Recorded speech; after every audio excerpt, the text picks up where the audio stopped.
Саламатсыздар ма оқушылар?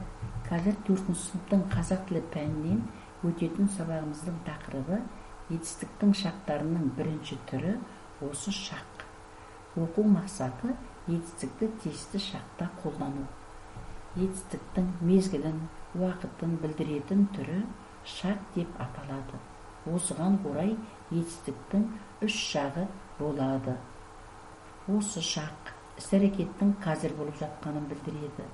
Өткен шақ іс-әрекеттің бұрын болғанын білдіреді. Келер шақ іс-әрекеттің алда уақытта болатынын білдіреді. Енді оқушылар оқулықтағы 7-ші жаттығуды оқиық. Табамын жерден керегін, аспанда зулап келемін. Аспан мен жерді жалғаған, шарықта көкте өлемін.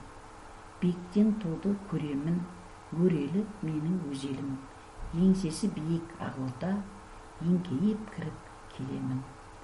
Шаңырақ мынау шалқыған, ұрпағым жүрер айтып ән. Елтаңба тұрар ескертіп, айналайын қалқымнан. Өлеңдегі негізгі ойды табайық. Отан, туған жерге деген сүйіспеншілік. Өлеңге ат қоямыз. Елім менің, өз елім деп алуға болады. Енді қарамен жазылған сөздерге мән берейікші. Зулап келемін, көремін, еңкейіп кіріп келемін. Бұл сөздер іс-әрекеттің қазіргі уақытта болып жатқанын көрсетеді. Мұндай сөздер етістіктің осы шағын білдіреді. Сонымен осы шақ іс-әрекеттің қазір болып жатқанын білдіреді. Не істеп отырмын, жатырмын, тұрмын, жүрмін. Не істеп отырсың, жатырсың, тұрсың, жүрсің.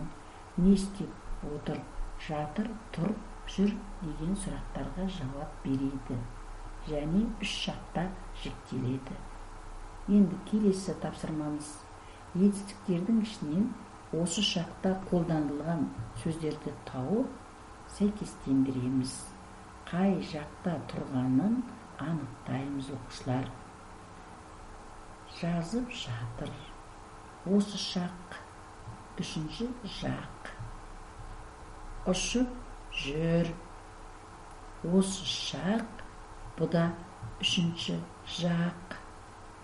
Тыңдап отырмын. Осы шақ. 1-ші жақ. Келесің. Осы шақ. 2-ші жақ.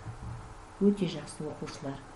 Енді келесі суретке назар аударайық.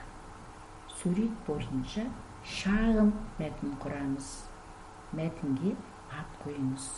Мәтінді жазу барысында осы шақтағы қимыл мәнді сөздерді қолданыңыз.